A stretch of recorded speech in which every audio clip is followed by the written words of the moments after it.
Have you ever had one of those moments where you realize you're successful on paper, but somehow still feel vulnerable? You've done everything you were supposed to do. You got the degree, you built your career, you earned the promotions. People come to you when they need help. You're respected, you're trusted, you're good at what you do, and yet a question starts showing up that didn't used to be there. What happens if this paycheck completely disappears? Not someday, not 10 years from now. What happens if it disappears next month? This is a question more women are asking themselves right now, and there's a reason it feels so much scarier than it should. You're not bad at what you do. You're just excellent at something the world outside your job doesn't know exists. Your company knows your value, your manager knows, your coworkers know, but step outside those walls and you're a stranger with a resume. That gap between how good you are and how invisible you are outside the building, that's the risk that matters. If a layoff happened, almost nobody beyond your employer would know what you're capable of. So stay with me until the end, because I'm going to show you exactly how you close that gap and what it looks like to become known for something specific, and how that single shift turns a scary what if into something you can control. Now let's start with what's really going on here, because most people misdiagnose this as a branding problem. It's not. It's an asset problem. Everyday women are sitting on valuable skills they've spent years building. I'm talking about leadership, communication, project management, problem solving, negotiation. The list is long. These skills are making companies money and solving expensive problems right now. But here's the catch. Most women treat those skills like job requirements instead of assets. Here's the thing. A skill helps you do your job. An asset creates opportunities beyond your job. And that one distinction is the difference between a paycheck that can disappear overnight and a reputation that can't. Here's what that looks like in real life. Picture two women with the exact same skill set. Let's say it's 10 years of operations experience for this example. Both of these women are excellent at fixing broken processes inside of a company. One of these women has that skill locked inside of her job. So if her role disappears, the skill disappears with it, at least as far as the outside world is concerned. The other woman has been known within her network as the person who fixes broken systems. If her role disappears tomorrow, 3 people would already be asking her to help them with their mess by the following week. This is the same skill, same years of experience, but a completely different level of risk. The difference here isn't talent. It was whether or not anyone outside of that company knew what they could do. That's why the women with the most safety aren't always the smartest or the most experienced ones in the room. They're the ones who've become associated with a specific result, because people know what you can help with. People know what problem you solve. That's what being known is all about. It's about being remembered in the moment an opportunity or an emergency shows up. Now here's where most women talk themselves out of this before they even start. They think staying broad protects them. They'll say things like, I don't want to put myself in a box. I can do a lot of things. And that instinct makes sense, but it creates the exact problem we're trying to solve here. People can't remember what they don't understand. People cannot refer what they can't explain. And if your network can't explain what you do in one sentence, they can't help you when you need them to. The goal isn't to be known by everyone. The goal is to be unforgettable to the right people. And that's it, y'all. That's the whole game. And it's also what closes the gap between your company knowing your worth and the rest of the world knowing it too. So here's how you find the thing you're meant to become known for. And it comes down to just 3 steps that you can start taking today. Step 1, spot it. The thing you're most likely to become known for is usually the thing you take for granted. I'm talking about the thing people always ask you about, the thing coworkers come to you for. It comes so natural to you that you assume everyone can do it. They can't. Easy for you doesn't mean easy for everyone else. Step 2,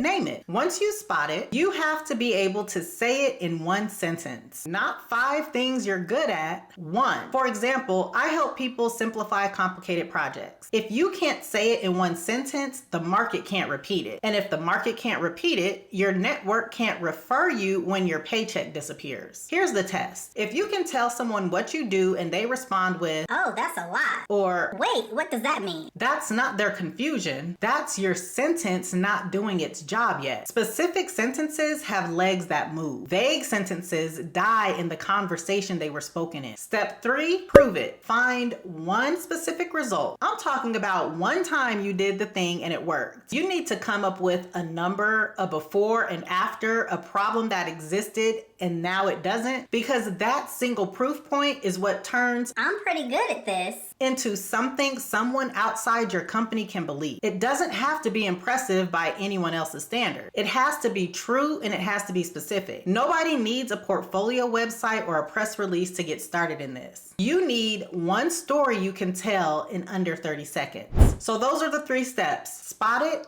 name it, prove it. And that's the whole foundation. And once you've gone through it, your experience stops looking like a list of accomplishments only your manager sees. And it starts looking like something you can leverage. It starts looking like something that exists whether or not your job does. If this is tracking for you right now, I want you to drop the word income down in the comments. I have a free training that walks you through exactly how to turn what you just spotted, named, and proved into a second stream of income. I deep dive into what causes most women to get stuck at this step, and I talk about why structure matters far more than followers or credentials ever will. Now let's talk about why closing this gap matters more than it ever has. Most women think the fix is another idea, another certification, or another degree. It's not. What most women need is a second stream of income. Because right now, all of your financial safety runs through one source. All of your financial safety is running through one paycheck, one employer, and one decision maker. And honestly, that's a lot of pressure to put on one company that has zero obligation to protect you from layoffs, restructures, or budget cuts. This is exactly why becoming known matters beyond ego or visibility for its own sake. When you're known for something, you're no longer one decision away from zero. You have a second way in, even if the first one disappears. And one of the fastest ways to build that second way in is through the skills you already have, which is the part where coaching comes in. Because coaching is accessible regardless of trend. It's one of the fastest paths between something you've already proven you can do and income that doesn't depend on your current employer staying in business. Coaching is simply helping someone get from where they are to where they want to be using the skills that you've built. It doesn't require inventory, a warehouse, or waiting years to get started. And women constantly dismiss coaching because they think they need to know everything first. You don't. People aren't paying for perfection. They're paying for someone who's already solved the problem that they're stuck in. Think about who you trust more. Someone who read about your exact problem in a book, or someone who lived through it and came out the other side with a working solution. That second person is you right now, on the exact thing that you just spotted, named, and proved a few minutes ago. Your credibility was never missing. It was just sitting inside a job title instead of in front of the people who need it. So I want you to honestly ask yourself, if your employer called tomorrow and told you your position was being eliminated, what would you sell by Friday? Most women can't answer that. But the thing is, you already have the skills. You've just never packaged what you've already proved in steps 1 through 3. That's exactly why I built 2K in 2 hours. Because I got tired of watching brilliant, high-achieving women sit on skills they could be generating income from. Inside this micro course, I show you how to take what you spotted, named, and proved and package it into an offer people can understand, buy, and benefit from. Here's the thing. You don't need an audience first. You don't need months of building a course. You need the next step after proof. And that's exactly what this gives you. Because here's what all of this comes down to. The goal here is not followers or popularity. The goal is options. The kind of options that exist whether or not your paycheck does. And options aren't an abstract idea, y'all. They're the difference between dreading a meeting invite from HR and walking into that meeting knowing that whatever happens in that room, you still have something working for you outside of that room. Options are the difference between staying in a job past the point it serves you because it's your only source of income and being able to leave that job on your own terms. That feeling feeling, the one where your next move isn't dictated by fear, is what getting known is building toward. This is not about recognition for recognition's sake. It's about what recognition makes possible for you, your family, your future, and your legacy. And the part that should give you hope right now is that you're not starting from scratch. You already have the skills. You already have the results. The only thing missing is the decision to stop treating all that like a job requirement and start treating it like an asset that works for you, even on the day your job doesn't. Somebody out there is stuck on something you have already solved. The question was never whether or not your skills have value. The question is whether or not you've made yourself visible enough for someone to find you. If you're ready to package what you know into an offer, go check out 2K in 2 hours. You can learn more on my website at herincomeedit.com/2K or just click the link in the description. If you're new here, my name is Nick Scott and I help women turn their existing skills into coaching income, digital products, and online businesses. If this shifted how you think about what's possible for you, I want you to watch this video next, okay? I'll see you there.